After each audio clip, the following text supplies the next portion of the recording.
প্রাথমিক শিক্ষা এটা হলো আমাদের জাতির মেরুদণ্ড। সামনে একদিন হয়তো আমরা ফিফা ওয়ার্ল্ড কাপের ফাইনালে যাব, একদিন ওয়ার্ল্ড কাপ বাংলাদেশের মাটিতে আসবে। পুরো দেশব্যাপী কম্পিটিশনে জয়ী হয়ে এই পর্যন্ত যারা উত্তীর্ণ হয়েছেন, আগামী দিনগুলোতে আপনারাই আমাদের নাম পুরো বিশ্বব্যাপী সুবর্ণ অক্ষরে লিখিত করবেন। আমি বহু বছর সে 82 থেকে বোধহয় 89 90 পর্যন্ত যত এরকম অনুষ্ঠান হতো, স্কাউট লিডিং করতাম, তার জন্য এখানে এই মাঠে দাঁড়িয়ে থাকতাম। এই ধরনের রোদে 2-4 ঘন্টা দাঁড়িয়ে থাকা কতখানি কম আরামদায়ক বা কষ্টকর সেটা আমি অতপ্রতভাবে পরিচিত। সেই জায়গা থেকে আমিও চাই না আমার সন্তানেরা খুব লম্বা সময় এখানে দাঁড়িয়ে থাকুক।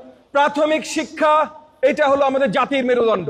আজকে এখানে যারা উপস্থিত আছেন, বৃহত্তর প্রাথমিক শিক্ষা পরিবারের অংশীদাররা, একদম সবচেয়ে চূড়ায় যিনি আছেন আমাদের মাননীয় প্রধান অতিথি জনাব এহসানুল হক মিলন এমপি থেকে শুরু করে সকল শিক্ষকেরা যারা আছেন, গার্ডিয়ানরা যারা আছেন, এবং আমার শিক্ষার্থীরা, আমার আদরের প্রিয় স্নেহের শিক্ষার্থীরা যারা আছেন, সকলের প্রতি আমি বলছি, আমরা এই দেশের, আমাদের প্রিয় বাংলাদেশের মেইন স্তম্ভ হলো আমরা।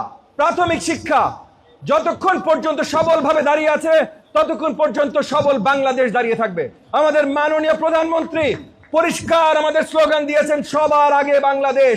সবার আগে বাংলাদেশ শুধু আমার আপনার মনে সবার আগে বাংলাদেশ না, কিন্তু পুরো বিশ্বব্যাপী আমরা চাই সবার আগে বাংলাদেশ দাঁড়াক।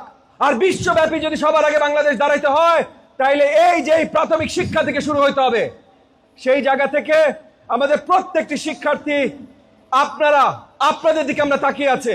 আপনাদের কি প্রয়োজন, আপনারা কিভাবে আরো বলিষ্ঠ হতে পারেন, সুন্দর বাংলাদেশ গড়তে পারেন, সেই দিকে আমাদের সারাক্ষণ নজর আছে। এই যে এই প্রাথমিক ফুটবল আমাদের গোল্ড কাপ, এখান থেকে এখন যারা সাফ গেমে জয়ী হয়েছেন আমাদের নারী দলের প্লেয়াররা, তারা এখান থেকে এসেছেন।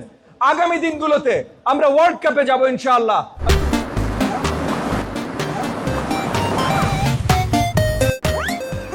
আমি ফিফার লোগো এখানে দেখছি, আমরা ফিফা ওয়ার্ল্ড কাপে যেতে চাই। সামনে একদিন হয়তো আমরা ফিফা ওয়ার্ল্ড কাপের ফাইনালে যাব, একদিন ওয়ার্ল্ড কাপ বাংলাদেশের মাটিতে আসবে। সেটার উৎপত্তি হবে এই প্রাথমিক গোল্ড কাপ টুর্নামেন্ট থেকে ইনশাআল্লাহ। আজকে যেন খেলা অনেক সুন্দর হয়।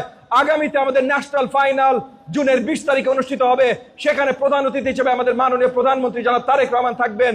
ওনার সামনে আমরা সবাইকে পুরো দেশব্যাপী আমরা দেখাবো আমাদের প্রাথমিকের শিক্ষার্থীরা কত সুন্দর ফুটবল খেলেন, কত সুন্দর তাদের টিম ওয়ার্ক, কত সুন্দর বাংলাদেশ আগামীতে তারা গড়বেন ইনশাআল্লাহ।